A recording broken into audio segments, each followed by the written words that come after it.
I spent my birthday dinner alone, sitting across from an empty chair, while my wife posted a smiling gym selfie with the caption, "No excuses, discipline over comfort." The pasta had gone cold. The candle on the table had burned down into a sad little puddle of wax. My phone sat beside my plate, lighting up every few minutes with strangers praising her body, her motivation, her perfect marriage.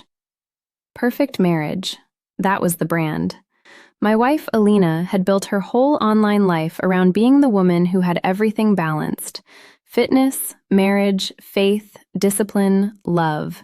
She called me her quiet support system in videos. She kissed my cheek on camera.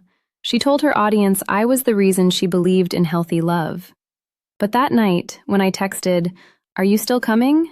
she replied 20 minutes later, "Running late, don't wait up." No apology, no warmth, just those 4 words. And somehow, that hurt more than if she had forgotten completely. Alina wasn't always like that. When we first married, she was funny and nervous and real. She used to dance barefoot in the kitchen while I made coffee. She used to leave little notes in my lunch bag that said things like, "Come home safe, I like you too much." Then her account started growing.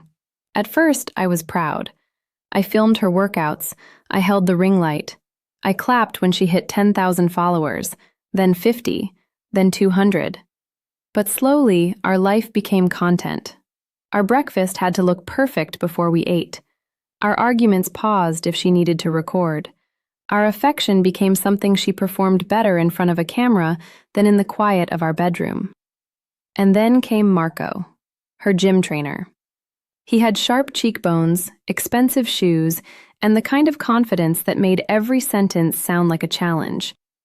She introduced him to me one Saturday morning and said, "He's helping me take the brand to the next level."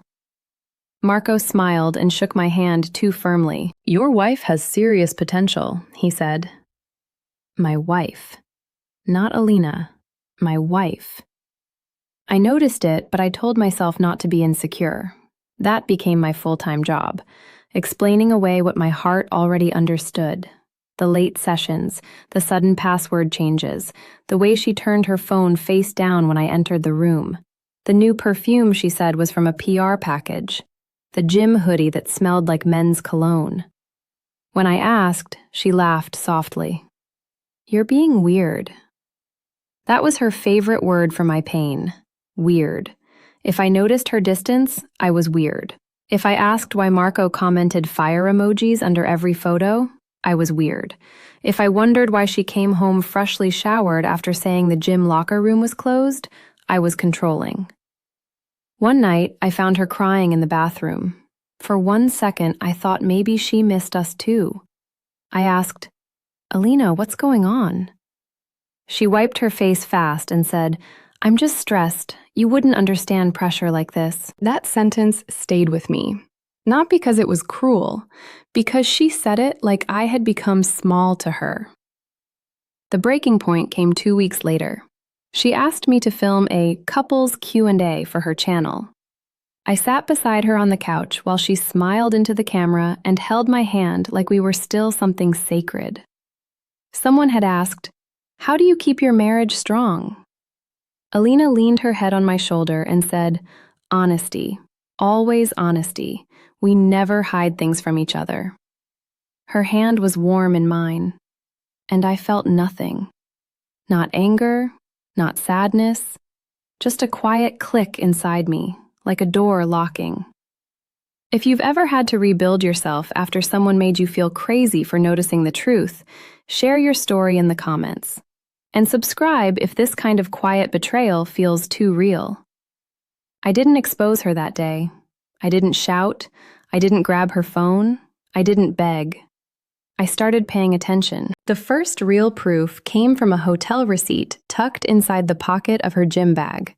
1 room, 2 guests, paid under Marco's business card.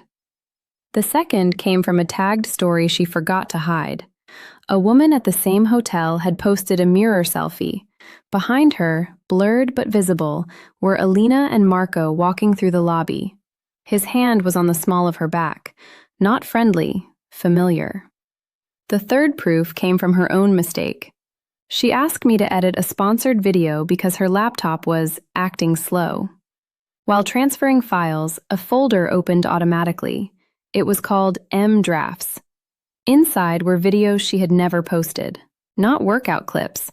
Her and Marco in his car, laughing, whispering, kissing. One clip started with her saying, "My husband has no idea. He trusts me too much." I sat there for a long time with the laptop glow on my face. That sentence didn't break my heart. It buried what was left of it. I copied everything. Then I waited. 3 days later, Alina announced a live stream called The Truth About Healthy Relationships. Thousands joined. She wore white, soft makeup, gold necklace, wedding ring shining under the lights. I stood in the kitchen, just outside the frame, listening as she told her audience, "Real love requires loyalty, even when nobody is watching." That was when I stepped into view. Her smile froze. I placed a printed hotel receipt on the table beside her, then a photo, then a screenshot from the video. I didn't yell, I didn't insult her, I just said, "Tell them about Marco." The chat exploded. Alina whispered, "Turn it off." I said, "You built an audience on our marriage. You used my trust as part of your brand. So tell them the truth with the same confidence you used to lie." Her face changed. First fear, then anger, then panic. "You're humiliating me," she said. I looked at her and finally understood something. She wasn't sorry she had hurt me. She was sorry people could see it. The live stream ended 30 seconds later, but it was enough. Clips spread fast. Sponsors pulled out. Comments changed from heart emojis to questions she couldn't answer.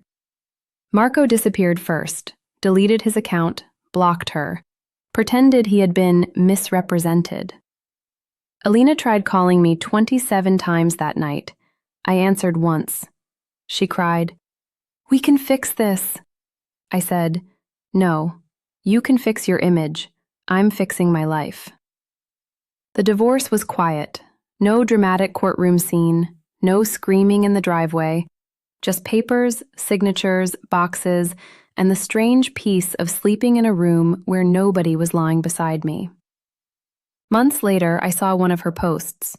No ring, no Marco, no perfect marriage captions, just a quote about growth. I almost laughed. Not because I hated her, because I had finally stopped needing her to admit what she did. Some betrayals don't end with revenge. They end when you stop protecting the person who destroyed you. And for the first time in years, I woke up in a quiet apartment, made coffee for one, and felt something I hadn't felt in a long time. Free.